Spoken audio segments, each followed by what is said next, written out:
abandisakhe thina ngo-89 kubana sasingenandawo yakwakha sifuna indawo zohlala sabona ke umhlaba lona umile sakha apha emangcwabeni.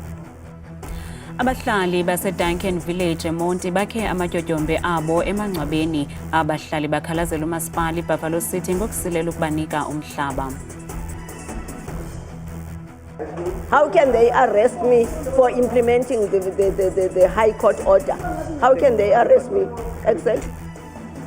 Lowo utyholwa nge-extortion nowayesakubala ilungu lebhodi yakwa-SAA uyakhe kwinana ugrogrisa ngokumangalela umbuso ngelithi ubanjwe ngokungekho semthethweni. Sinamkele kwindaba zethu andaba endodwa andaba nophumza sikhumba noyitoliki yolwimi lwezandla Bhotani Mzontsondo. Isithethi sesixeko iBuffalo City eMonti eMpuma Koloni sivumile kuba besisixeko bayalithatha uxanduva ngemeko yokwakhiwa kwamatyotyombe phezu kwamangcwaba kumadlaka athile eMonti. Abahlali base-Duncan Village batyhole sisixeko ngokungabahoyi ngethiwa befuna iindawo zokubeka amatyotyombe abo bekwafuna nokwakhelwa izindlu ze-RDP zebagqiba ekubeni bagqumeka amatyotyombe kumadlaka amadala apho yangcwatyelwa khona inxalenye yamaxhoba enyikitya yokufa yase-Duncan Village ngo-1985 kukho iintsapho ezikhangela amangcwaba ezalamane zazo erhaneleka ukuba angcwabeke phantsi kwamatyotyombe. Intatheli yethu Ntsiki Noyiya iza nengxelo. Uninzi lwaba bahlali lwafika kwiminyaka emine amaxhoba enyikitya yokufa yase-Duncan Village engcwatyiwe kula madlaka aselujiza. Abandisakhe thina ngo-89 kubana sasingenandawo yakwakha sifuna indawo zohlala sabona ke umhlaba lona umile sakha apha emangcwabeni. Emtsotso emdantsane zinqumla emangcwabeni osaziwayo iintambo zombane zomgunyathi esangweni akho nogada nenkunkuma ilahlwa kwalapha. uRoro Fuyani akazange alifumane ingcwaba likatata wakhe ngenxa yobume bamadlaka aseBuffalo City. Even i-brothers zakhe zalikhangela zancama ngenxa yokuba alibonakali kuloo ndawo lalikuyo, and le nto sithi siyayicingela into yobana kwakhiwa kwafakwa kwabekwa umzimba phezu kwalo. Uyayibona, sithe gqolo ukufumana imiyalezo ebantwini abacela uncedo ukuthi bafumane abantu babo abalapha emangcwabeni. Asiphelanga kula mangcwaba ke odwa, kukhona namanye amangcwaba asemdantsane emtsotso, kukhona namanye amangcwaba akusekwakhiwa kuzo i-RDP houses emdantsane kwa-11 and NU9. Umasipala wesixeko iBuffalo City ke uyavuma ukuba uyekelele umxakatho, kodwa abahlali bazawufunelwa indawo. Siyalithatha uxanduva lokubana sizama ukuyilungisa la meko. Iyo nto sesibandwendwele nje sizama ubachazela into yobana funeka sibasusile kulaa ndawo.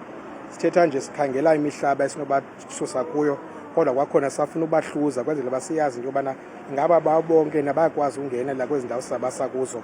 Abaxolanga ncam ke abahlali base-Duncan Village nanjengoko le nkqubo yokufuduselwa kwabo kwindawo engadizwanga kulindeleke ukuba ihambe izigaba ngezigaba, kuqalwe ngabo bahleli namangcwaba phakathi ematyotyombeni. Kwiindaba zethu kuChannel 163 oziphathelwa yiNewsroom Africa, ndinguNtsiki Noyiya eMonti.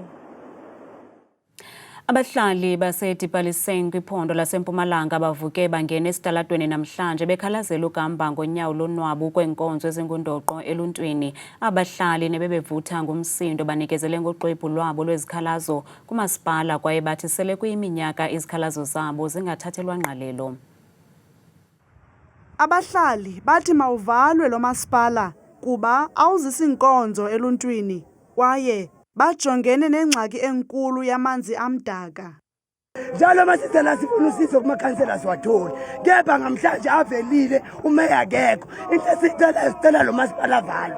Estradini sakhona njalo izulu malinile, ngifika ngivale kuvela ikhebulu, isystem yakhona amakhebulu ahamba phasi.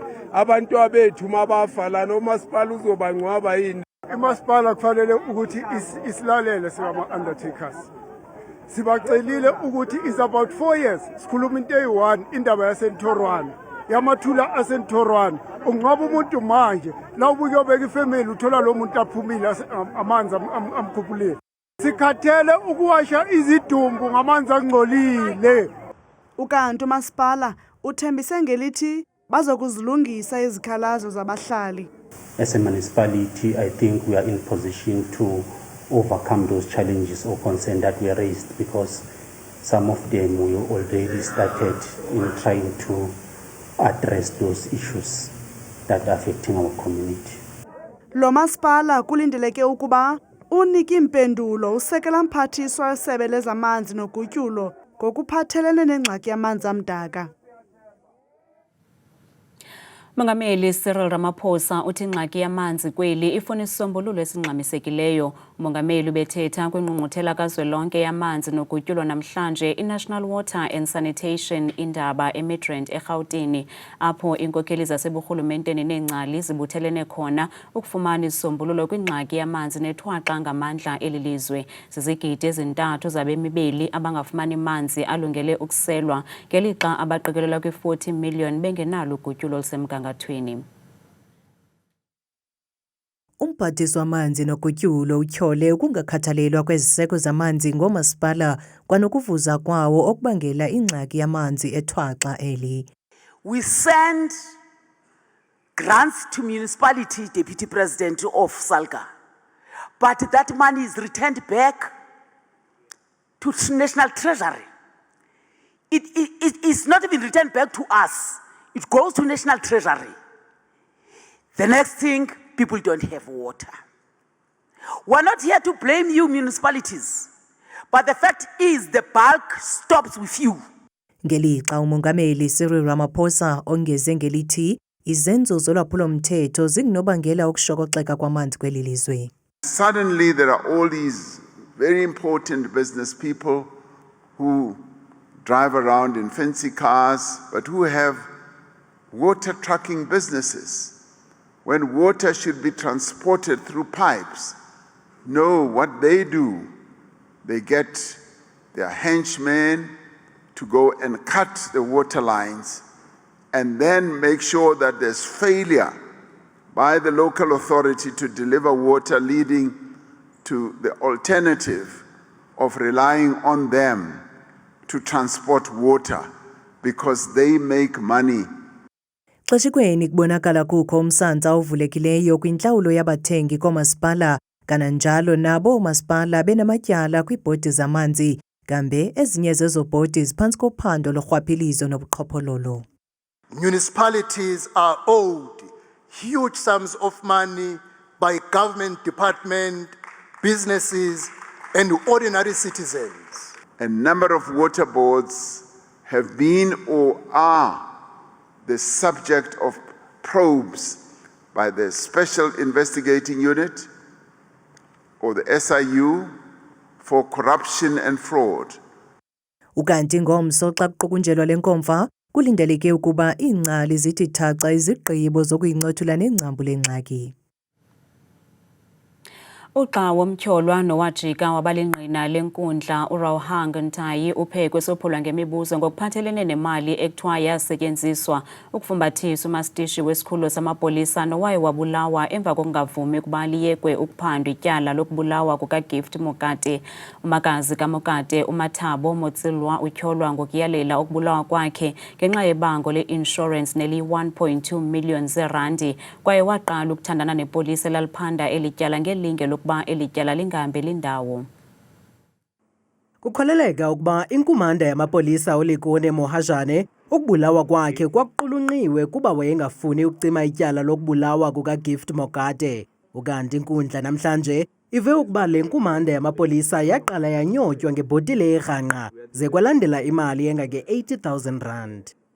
How did the second deceased react with somebody bringing him money out of the blue? It surprises him. What did he say? What he said was that I'm so thankful. I was not expecting such a huge amount can come my way. Did he not ask why would somebody bring him 80,000 rand? No. Who did the talking with the second deceased? My lord, that was accused one. Ukanti uNtayi wayengomnye wabantu ababekhona ngethuba kunyotywa le nkumanda yamapolisa. Where did the accused number one take the money out from? She took it out of her armpit. What note was it? It was 100 and 200 rand notes. Lokantayi ukwaxelele inkundla ukuba iyelenqe lokubulala uMahajane laqala ngoMarch ka-2023 ukwathe omnye wabapheki beliyelenqe uMatsiyelwa wahlawulwa R70 ukuze kudutyulwe lo koMahajane ngokukutsho kwabatshutshisi. Oku kwenzeka ngoJuni wala nyaka. The 70,000 was for the evening, and the 80,000 was the one which was given to Mrs. Nambat. Eli tyala liza kuphinda lihlale ngomhla wama-23 kuJuni walo nyaka. Umphathiswa kwi-ofisi yobongameli uKhumbudzo Ntshabeni uthi luxanduva lesebe lezobudlelwane namanye amazwe ukunika ingqalelo iziqinisekiso zikaLeo Brent Boswell III ochongwe njengonozakuzaku waseMelika eMzantsi Afrika. OkaNtshabeni ubethetha nonondaba kulandela intlanganiso yekhabhinethi ebibanjwe izolo. The question of the US ambassador, the US is a sovereign state, so they have the right to choose their own ambassador. They don't have to consult with us. Ours is when we receive the credentials, to consider the credentials and decide whether to accept and not accept them. And that is not a cabinet discussion, it's the responsibility of the Department of International Relations and Cooperation.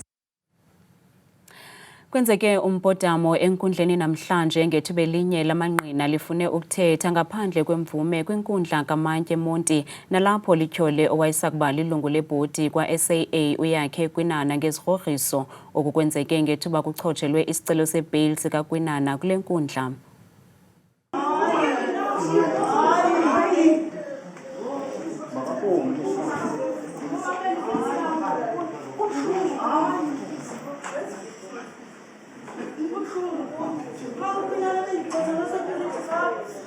Obenika ubungqina namhlanje utyhole okaKwinana ngokuqesha amagosa axhobileyo ukuba agrogrise amaxhoba. Bayasabiswa kule ndawo na before ku-demolition basabiswa ngeibhamu ama-security. Esakubuzwa yijaji ukuba acacise ukuba uthetha ukuthini ngokugrogriswa kwamaxhoba. Eli nqina lithe alinakucacisa oko kodwa lagxininisa ukuba la magosa ayesebenza phantsi komyalelo kaKwinana. Inkulumo kumele bona bazoyichaza ukuthi bakusukelaphi ukuthi basabisa abantu mayelana nale cala lelengiliphethe, because kuma victims wami labantu ba representa uapplicant. Ethetha nentatheli emva kokumanyelwa kwetyala lukaKwinana uthi wabanjwa ngenkani ngamapolisa emshiya enemikrwelo ezingalweni. I am ready for the state. I am ready for unlawful unrest that they did, these people. Hence, they are dilly-dallying here in court, not wanting this case to end, wanting to frustrate me. I am not frustrated. Uthi uza kuvula ityala lokubanjwa ngokungekho mthethweni ngakumagosa esipolisa. Ukanti umbukeli wethu oseqoboqobo eMpuma Koloni nongumzalo nomntwana ofunda kwisikolo ikhaya labantu ucele uncedo lokwakhelwa amagumbi angasese. Lo mzali uye wasithumelela ivideo nalapha chaza ngemeko yala magumbi angasese nengancumisiyo kwaphela. Uthi wayefunda kwesi sikolo ikhaya labantu kwaye wayesebenzisa kwala magumbi angasese. Ndicela kujongwe bethuna urhulumente wethu. Iithoyilethi sasifunda kuzo singabantwana. Sicela amancedo kwezi thoyilethi kwisikolo sasekhaya labantu. Uqoboqobo eXoxa zezamantombazana ezi iithoyilethi. Kwenziwa ezi ke ngoku iithoyilethi. Ndingumzali ndilapha eXoxa eqoboqobo case kaMango. Kwenziwa ezi iithoyilethi. Wakekho umuntu onokuhlala kwezi toilet zinje, kodwa kuyahlala abantwana babolekisana ngale toilet kuba ezi yazigcwele. Sicela amancedo, Nkosi. Siyabulela mzali ngokusithumela le ngxaki nijongene nayo yamagumbi angasese. Siyathemba ukuba abasemagunyeni namasamaria alungileyo aza kusiva isikhalo sakho aphose esivivaneni. Bukeli nawe apho ukhoyo xa unengxaki ephathelene nokuziswa kwenkonzo. Sicela usifotele ivideo ze uyithumele ku-071 105 8923 usichazele iwadi nendawo kuyo. Nantsi Zulu noThabile Makhaphela.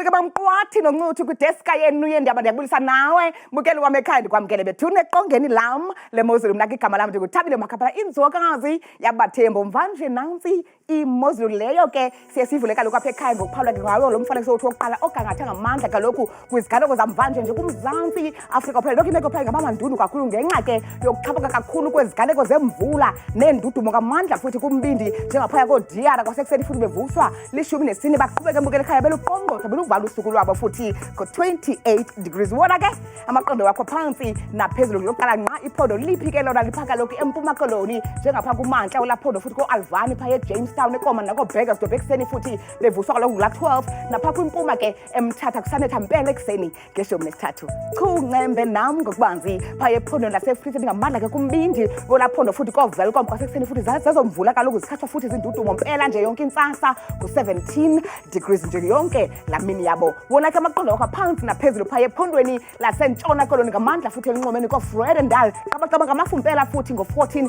kuye kucwenga futhi kufudumala kamnandi futhi ngo-30 degrees xa bezawulala phaya ngomso. Kwakhona bona baphila kanje ke mbukeli wam phaya ephondweni laseNorthern Cape kumahle kakhulu mbukeli phaa koKuruman futhi ekuseni nazo ezomvula zikhathwa futhi zezondudumo mpela napha kumazantsi eKimberley kusanetha mpela kwakhona phaya ekuseni futhi ku-29 degrees. Bona ke baphila kanje phaya ephondweni laseNorthwest ngomso ngamandla futhi bakumazantsi wolaphondo koBloemhof ekuseni futhi nge-16 napha koMoruleng futhi kusanetha mpela futhi kuyaduduma kuyabaneka nge-17. Kanti baphila kahlobo phaya ephondweni laseRhawutini naPostcoyotina ngalo mzuzu njengapha kumantla futhi uNdlunkulu welaphondo phaya eTshwane kwasekuseni futhi zizantyalantyala zemvula ngo-15 napha eSprings kusanetha phaya ekuseni futhi ngo-13 ngokubanzi kunam kwakhona phaya ephondweni laseLimpopo eliphakame kakhulu ke apha eMzantsi Afrika njengapha kwimpuma yalo Phalaborwa nazo iintshaba napha kuyanetha nje yonke intsasa kufefe mpela phaya ngemva kweDinala ngaye kaloku la 30 degrees. Kanti bukele khaya xa sihla njalo futhi ngokubanzi phaya ephondweni laseMpumalanga njengapha kumantla olaphondo futhi Middleburg ekuseni napha koMalahleni futhi nge-16 degrees napha eMbombela kusanetha futhi yonke laa ntsasa phaya ngeshumi nje elikhatshwa sisibhozo. Bukele khaya ndiyivala kaloku ndiyisa ngokokugqibela futhi imozulu ngephondo laphaya KwaZulu Natal njengapha kumazantsi eKokstad ngabanda phaya ekuseni futhi nge-9 napha eThekwini futhi ngo-19 Pietermaritzburg zimvula ngo-15. Mna ndikuthende kangaka xesha limyoli.